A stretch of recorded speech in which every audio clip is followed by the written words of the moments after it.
हमारी रोजी की मेड हेडी उसके बालों में कंघी कर रही थी। वो कहती है अचानक से वो आज दोपहर को आ गई। उन्होंने कहा उनका नाम सेसिल डोरोइस है और उन्होंने कहा कि वो लॉर्ड यूलियन की लवर हैं। तो हमारी कहती है क्या किसी और को पता नहीं था कि भाई की एक लवर है? वो कहती है नहीं, अपेरेंटली लॉर्ड यूलियन ने किसी को नहीं बताया, उन्होंने ये सीक्रेट रखा। तो ये नेचुरल था, किसी को पता नहीं था पूरी फैमिली में।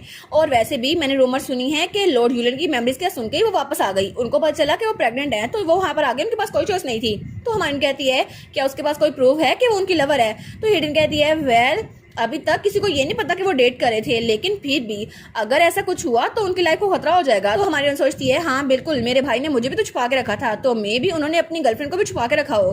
तो तब हेडी कहती है एनीवेज जैसे ही वो बेबी बोर्न होगा तो हम मैजिक के साथ पेटेंटी टेस्ट करवा लेंगे, तब हम पता चल जाएगा, लेकिन तब के लिए वो यहीं पर रुक रही हैं। तो हमारी सोचती है अच्छा, लेकिन अगर सच में मेरे भाई की लवर हुई तो फिर वो तो मेरा नेफ्यू या नीस होगी, है ना? तो ग्रैंडपा इसलिए ये रीजनेबल बात कर रहे हैं कि वो यहीं पर रुके। लेकिन रिग्रेशन से पहले मैंने जाहिद सब कुछ पूछा था अपने भाई के बारे में, और उसने तो इन्फॉर्मेशन गिल्ड का भी सहारा लिया था, लेकिन कभी भी उसने किसी ऐसी लड़की को मेंशन नहीं किया था जो भाई के साथ इन्वॉल्व हो। तो हेडी कहती है लॉर्ड यूलियन ने भी कहा कि उनके पास कोई मेमोरीज नहीं है और वो तो बहुत ज्यादा परेशान लग रहे थे, लेकिन पता नहीं किस तरह का डिजास्टर है, क्योंकि वो तो आपको भी याद नहीं कर पा रहे थे। तो हमारी सोचती है हाँ बिल्कुल, भाई मुझे याद नहीं कर पा रहे थे, लेकिन तब उसे याद आता है जब अपने भाई के साथ बैठी हुई थी। वो कहती है भाई आप शादी क्यों नहीं करने वाले, आपकी तो उम्र सही है ना शादी करने के लिए? तो यूलियन कहता है तुम्हारा भाई रोजी को रेज करने में बहुत ज्यादा बिजी है और मैरिज नो वे, मैं ऐसा कुछ नहीं करने वाला। वो कहती है लेकिन फिर भी एक नीस या नेफ्यू होना बहुत ज्यादा अडोरेबल होगा, है ना? जितनी बड़ी फैमिली होगी हमारी उतनी बेहतर होगी। वो कहता है हाँ लेकिन मेरी बहुत ज्यादा दुश्मन है रोजी, और मैं कभी अफोर्ड नहीं कर सकता कि जो मेरे लिए प्रेशियस है उनमें इजाफा करूं।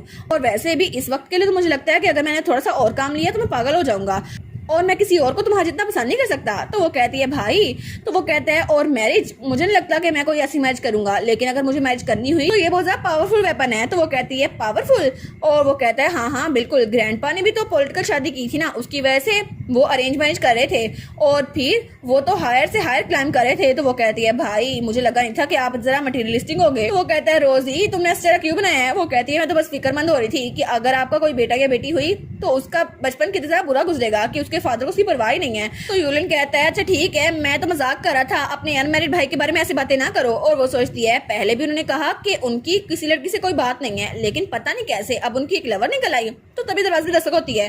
तो हमारी रोजी कहती है क्या, और तभी दरवाजा खुलता है और वहां से एक लड़की अंदर आती है। तो वो कहती है आखिर इस टाइम कौन विजिट कर रहा है? लेकिन वो लड़की वो कहती है तुमसे मिलकर बहुत ज्यादा खुशी हुई रोजी।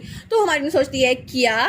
तो वो लड़की कहती है मेरा नाम है सिसाइल। और हमारी सोचती है ये औरत इसे मैं जानती हूँ। तो वो कहती है यूलियन तुम्हारे बारे में बहुत ज्यादा बातें करता था। तो रोजी डर के पीछे हो रही थी। तो वो कहती है और मैं चाहती थी मैं तुमसे मिल लूं, इसलिए मैं यहाँ पर आई हूँ, लेकिन बहुत ज्यादा देर हो गई है। तो हमारी हीरोइन को तो पैनिक अटैक आ रहा था। तो तब उसके पास आते हुए कहती है उसने कहा था कि तुम बहुत ज्यादा प्यारी लगती हो, लगता है तुम्हारे बारे में बहुत ज्यादा फिक्र करता है। और यूलियन ने कहा था अगर हमारे कोई बेटा या बेटी हुई तो तुम्हें बहुत ज्यादा जेलसी होगी, लेकिन मैं तो उसकी गर्लफ्रेंड हूँ ना, और तुम्हें मुझसे बहुत ज्यादा जेलसी होगी, है ना रोजी? तो रोजी वो तो बहुत ज्यादा डर के उसको देख रही थी जैसे वो उसको पहले से जानती हो। तो हमारी हीरोइन की मेड हेडी वो भी बहुत ज्यादा घबरा गई थी। वो सोचती है आखिर ऐसे क्यों कर रही है?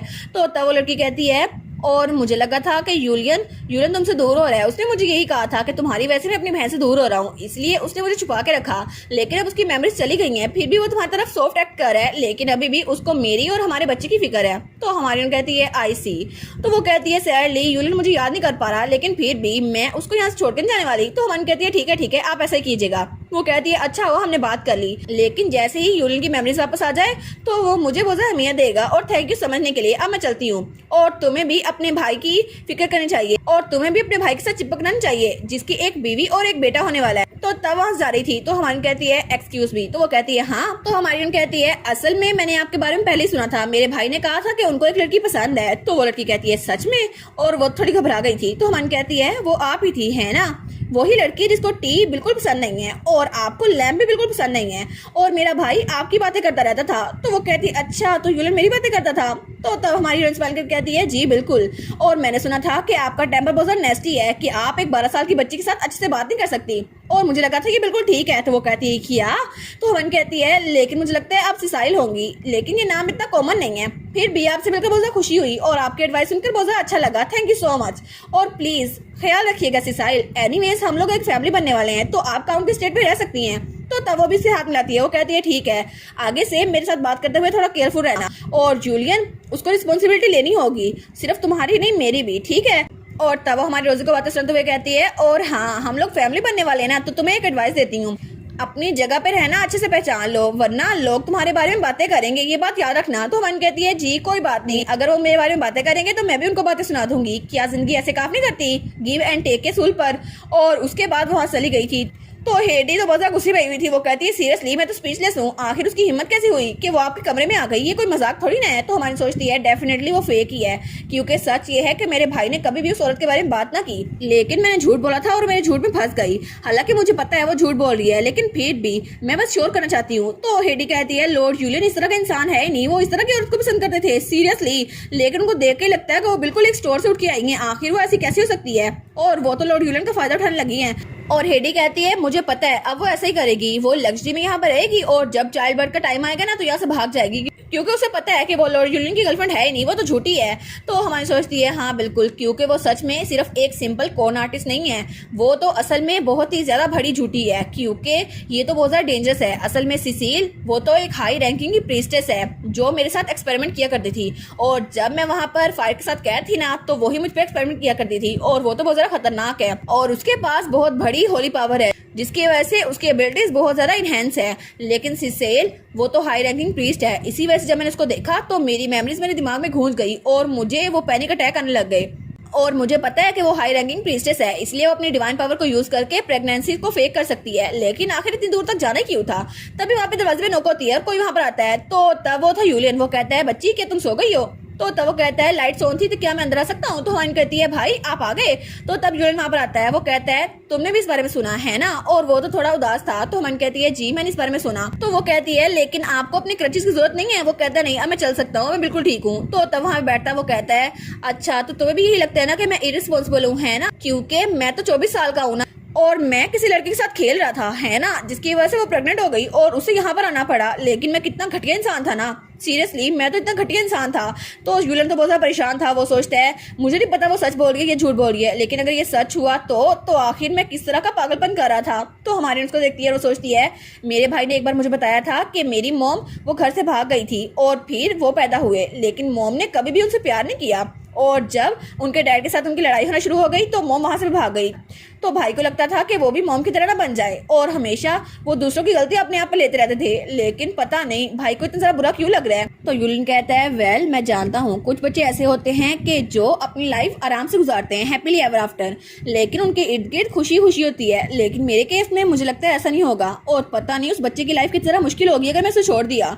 तो हमन कहती है भाई, तो तभी वहाँ पे हेडी आती है। वो कहती है मुझे पता है मैं ओवरस्टेप कर रही हूँ, लेकिन क्या मैं आपसे कुछ कह सकती हूँ लॉर्ड यूलियन? तो वो कहता है जो कुछ कहना है कह दो, मुझे भी कह दो। तो वो कहती है क्या आपको नहीं लगता कि वो वुमन कोई कौन आर्टिस्ट है? आपको नहीं लगता कि वो झूठ बोल रही है? क्योंकि अगर कुछ ऐसा होता तो आपके क्लोजेस्ट दोस्तों में से किसी को पता होता, लेकिन उसके बारे में किसी को पता नहीं था, और आपके पास तो कोई टाइम ही नहीं था कि लेडी रोजी को प्रोटेक्ट करने के अलावा कुछ कर सके। तो हमारी सोचती है ये बात सेंस तो बनाती है, लेकिन फिर भी हमें इसको प्रूव करने के लिए कुछ चाहिए होगा। तो यूलियन कहता है हाँ ये सोचना बिल्कुल नेचुरल है। तो हेडी कहती है ना ये नेचुरल है ना? तो वो कहता है लेकिन फिर भी मुझे लगता है मुझे इस बारे में नहीं सोचना चाहिए। तो वो कहती है क्या? तो यूलियन कहता है मे बी वो बच्चा वो मेरा ही हो, है ना, क्योंकि जब तक ये पॉसिबिलिटी एग्जिस्ट करती है मुझे ऐसा नहीं सोचना चाहिए, क्योंकि चाहे लाखों लोग भी ऐसा सोचते हो मुझे ये नहीं सोचना चाहिए। तो वो कहती है लॉर्ड यूलियन? तो वो कहता है हाँ बिल्कुल, क्योंकि मैं उस बच्चे को छोड़ने से अच्छा अपनी सोचों पे काबू पा लूं, क्योंकि अगर वो बच्चा सच में मेरा ही हुआ तो फिर उसको ऐसी जिंदगी गुजारनी पड़ेगी जो बहुत ज्यादा जालमाना हो, और उसको भी बिल्कुल अलग रहना पड़ेगा रोजी की तरह। लेकिन मैं ऐसा कुछ नहीं चाहता, इसलिए मैं चाहता हूँ कि वो लड़की यहीं पर रहे ताकि मुझे बाद में कोई पछतावा ना हो। और दूसरी तरफ सीन चल होता है और हमें एक बगी दिखा जाती है जिसपे कोई मैजिक यूज हुआ था और वो बहुत ज्यादा तेज से बढ़ रही थी। तो वहाँ पे हमारा स्कूलबा था, वो कहता है आप आधी रात को ऐसे यहाँ पे जा रहे हैं और आपने तो मैजिक स्टोन भी यूज किया है ताकि ये बगी तेज से चले, और वहाँ पर जाहिद और वुल्फ बैठे हुए थे। तो वो कहता है लेकिन फिर भी अगर आप इतनी मेहनत कर रहे हैं तो कल सुबह पहुंच जाते ना, अभी जाना जरूरी था। तो जाहिद कहता है जितनी जल्दी हो सके मैं वहाँ पहुंचना चाहता हूँ। वो कहता है जी ये बात तो मुझे समझ आ गई है। तो जाहिद सोचता है हाँ बिल्कुल, क्योंकि मुझे पता करना है रोजी नुआर्ट वो तो बहुत ज्यादा अजीब है, मुझे लगा था कि उसके पास होली पावर थोड़ी सी है, लेकिन उसकी तो ट्रेनिंग भी नहीं हुई, फिर भी वो टेम्पल से कोई ना कोई जासूस हो सकती है। लेकिन अगर ऐसा हुआ तो मुझे ऐसे लोगों से नफरत है, लेकिन अगर ऐसा है ही तो उसका फेस ऐसा क्यों था जब वो मेरे पास आई थी? और वो सोचता है पता नहीं वो मेरी फिक्र करती भी है या फिर झूठी है, लेकिन अगर ऐसा हुआ तो मैं जानता क्या होगा। फिर भी मैं ऐसे बैठ के कुछ नहीं देख सकता, मुझे उससे जाके बात करनी होगी। लेकिन इससे पहले कि मेरी कंडीशन और ज़रा बुरी हो जाए, मुझे सब कुछ कंफर्म करना होगा। मुझे अभी जाना होगा और रोजी नवाट से मिलना होगा, ताकि मुझे पता चल सके कि ये सब कुछ ऐसे क्यों हो रहा है। और तब वो कहता है जितना जल्दी हो सके उतना जल्दी, चाहे मुझे मैनिक्यूर करना पड़े या फिर जो कुछ मर्जी। लेकिन मैं चाहता हूँ कि मैं रोजी नवाट के पास जाऊँ और उससे बात करूँ। और उनकी बग्गी बहुत तेज से वहां जा रही थी। और इसी के साथ ये वाला पार्ट यहीं पर ख़त्म। तो आप लोग बताइएगा आप लोग को ये पार्ट कैसा लगा, और वीडियो को लाइक और चैनल को सब्सक्राइब लाजमी कीजिएगा। बाकी वीडियोस का लिंक भी स्क्रीन पर नज़र आ रहा होगा, तो काइंडली उनको भी चेकआउट कर ले। और thank you so much for watching my videos. Stay safe, bye bye.